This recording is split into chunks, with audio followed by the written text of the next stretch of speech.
Baik, selamat siang Prof. Seti dan teman-teman sekalian. Pada kesempatan siang hari ini saya akan mempresentasikan untuk ujian tengah semester dari mata kuliah Manajemen Operasional dan Pemeliharaan. Pada kali ini saya mengambil judul Kajian Literatur Inovasi dalam Manajemen Operasional dan Pemeliharaan Pelabuhan untuk meningkatkan efisiensi.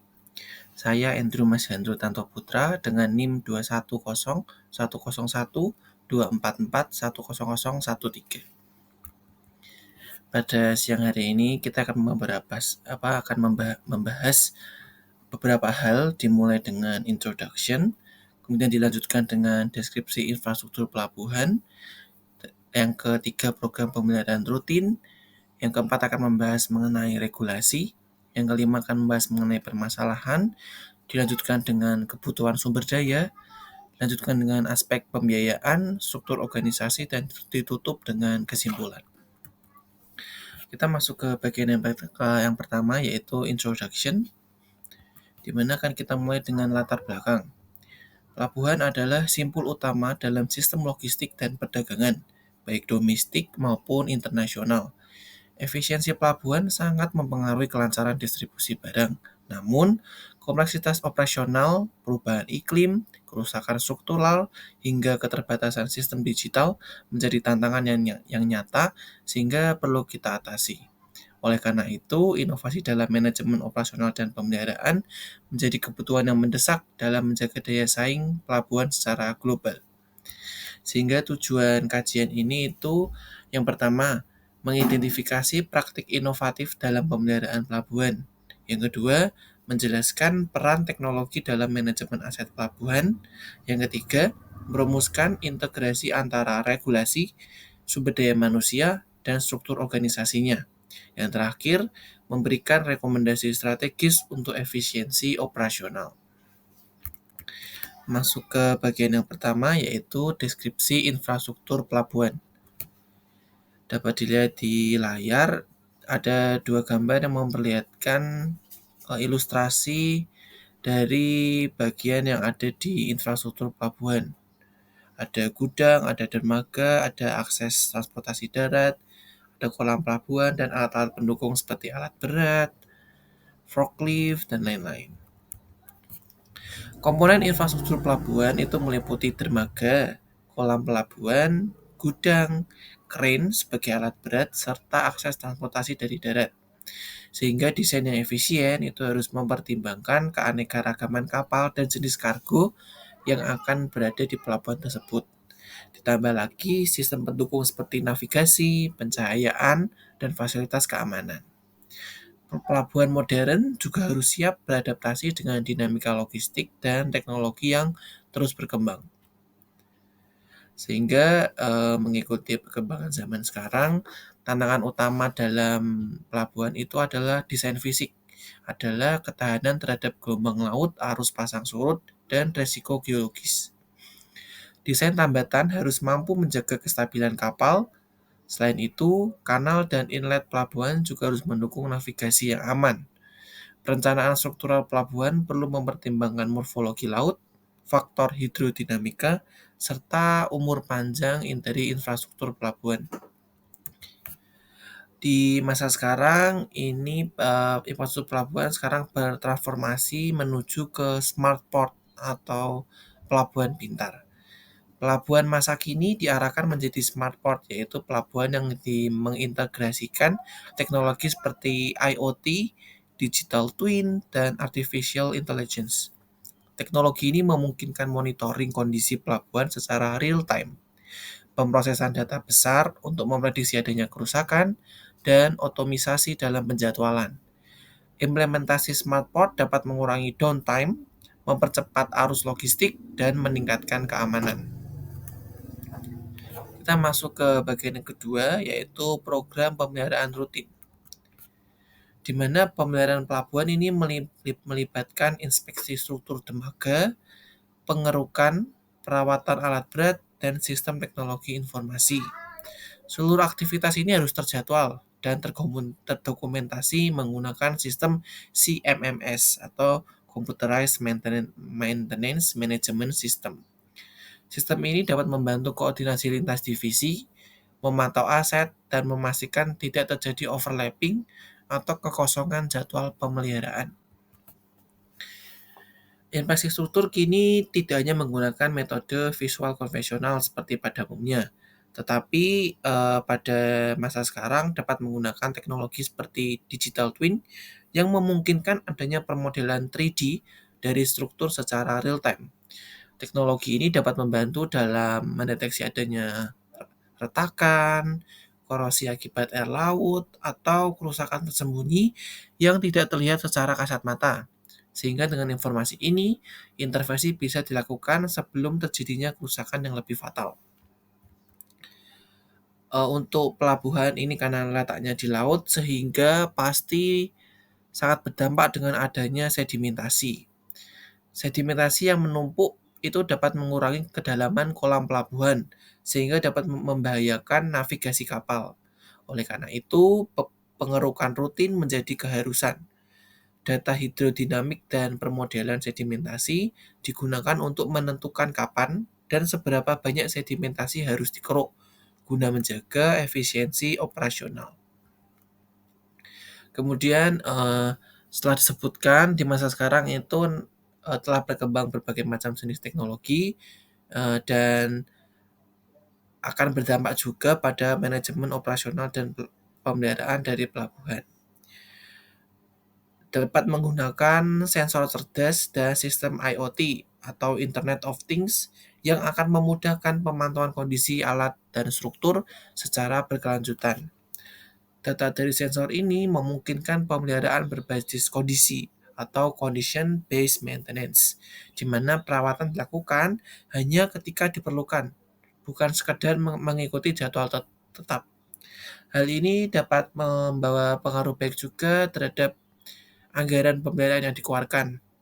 Karena bila perawatan dilakukan pada saat diperlukan saja, anggaran yang dikeluarkan juga bisa dikontrol. Kemudian kita akan masuk ke regulasi. Di dalam setiap infrastruktur terdapat regulasi yang mengatur agar proses pemeliharaan, proses operasional dari infrastruktur tersebut itu berjalan sesuai dengan aturan yang berlaku.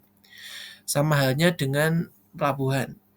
Di pelabuhan sendiri itu terdapat regulasi nasional seperti UU nomor 17 tahun 2008 dan Permen-Hub nomor 51 tahun 2015 yang menjadi pedoman utama operasional pelabuhan. Di tingkat internasional itu terdapat aturan seperti regulasi IMO dan ISPS Code, di mana regulasi itu meliputi standar keamanan, lingkungan, efisiensi energi, serta mitigasi resiko bencana. Di mana pelabuhan itu menghubungkan logistik baik domestik dan internasional sehingga baik Indonesia dan negara lain harus mematuhi regulasi yang telah dibuat dalam skala internasional. Dalam hal ini itu ada IMO, dan ISPS Code. Kemudian setiap infrastruktur pasti akan menghadapi permasalahan, sehingga pembahasan selanjutnya akan mengenai permasalahan yang dihadapi oleh infrastruktur pelabuhan. Pelabuhan menghadapi banyak tantangan, salah satunya itu karena dia letaknya di air laut, sehingga dapat mengalami kerusakan struktur akibat air laut. Tantangan selanjutnya itu adanya kerusakan alat karena kurangnya pemeliharaan yang prediktif. Kedua, downtime atau kemacetan akibat jadwal perawatan yang tidak sinkron. Yang ketiga, sedimentasi yang dapat mengganggu navigasi dan mengurangi kedalaman kolam. Selanjutnya, kurangnya integrasi sistem digital baru dengan sistem lama. Tantangan selanjutnya yaitu adanya ketergantungan pada vendor alat berat dan kurangnya pelatihan teknis. Selanjutnya, kondisi struktur akibat lingkungan laut, dan yang terakhir, keterbatasan anggaran pemeliharaan. Secara garis besar, manajemen operasional dan pemeliharaan itu bergantung pada anggaran yang diberikan. Karena tanpa anggaran, operasional dan pemeliharaan juga tidak bisa terlaksana. Selain anggaran, faktor yang paling mendukung operasional dan pemeliharaan adalah sumber daya manusianya, di mana apabila sumber daya manusia itu tidak bisa memenuhi kapasitasnya, hal tersebut akan berdampak pada operasionalnya, bisa terjadi kerusakan atau downtime yang mengakibatkan kemacetan proses logistik. Kita akan masuk ke kebutuhan sumber daya. Sumber daya di sini ada 3, sumber daya alam, sumber daya manusia, mesin, metode yang 5M tersebut. Kemampuan teknis SDM ini sangat menentukan efektivitas pemeliharaan, di mana operator dan teknisi pelabuhan harus dilatih dalam menggunakan sistem digital, pengolahan data sensor, dan penerapan sistem prediktif. Kolaborasi antara tim IT, manajemen aset, dan divisi pemeliharaan sangat dibutuhkan untuk menjaga efisiensi. Seperti yang dikatakan sebelumnya, meskipun teknologi yang digunakan sudah canggih, bisa memonitoring secara real time, namun bila SDM-nya tidak mencukupi atau tidak memahami bagaimana prosesnya, teknologi tersebut akan sia-sia. Pelabuhan memerlukan perangkat keras atau hardware seperti sensor, drone inspeksi, kamera thermal, serta platform digital seperti dashboard CMMS dan sistem yang menggunakan AI atau Artificial Intelligence. Material seperti pelapis anti korosi, peralatan pengeruk hidrolik, serta sistem energi terbarukan juga menjadi bagian dari kebutuhan utama pemeliharaan modern.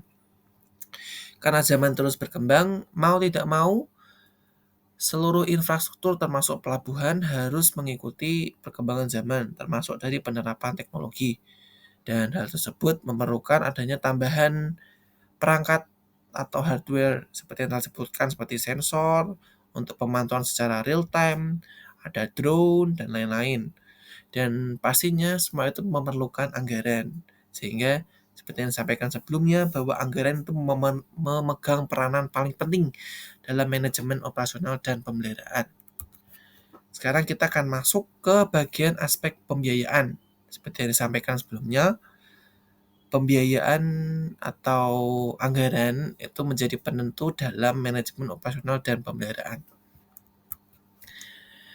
Pada infrastruktur pelabuhan, skema pembiayaan itu melibatkan investasi pemerintah dan sektor swasta melalui Public-Private Partnership atau PPP, di mana pembiayaan diarahkan pada pembaharuan peralatan, transformasi digital, serta riset dan pengembangan atau R&D, Research and Development.